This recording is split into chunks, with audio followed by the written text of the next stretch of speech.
8 WWE wrestlers who absolutely hated each other in real life. 8. Ryback versus Mark Henry. Ryback called titles props, prompting Henry to blast him as bitter and dangerous. Trash talk escalated to fight challenges and legal threats. Nothing happened in person. 7. Chris Jericho versus superstar Billy Graham. Friction over Eddie Guerrero's funeral. Who should speak lead? Years of jabs, and one grim tirade from Graham, ended with Jericho donating to Graham's medical fund and the two shaking hands. 6. Vince Russo versus Jim Cornette. Long-running philosophical war. Writer versus Booker. Brawl for all, a flashpoint. Worked together in WWF and TNA, hated it both times.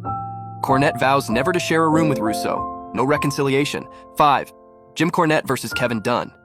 Cornette says Dunn disdains wrestling and plays political bully. John Moxley's book anecdote.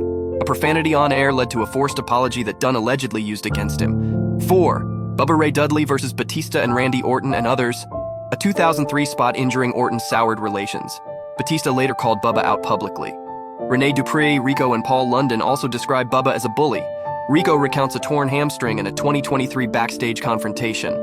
3. Shane Hurricane Helms versus Shawn Michaels. Heat over Helms using a chokeslam in a tense backstage exchange. Helms later softened after Michaels publicly sent prayers when Helms' son was born prematurely. 2. Scott Steiner versus Triple H.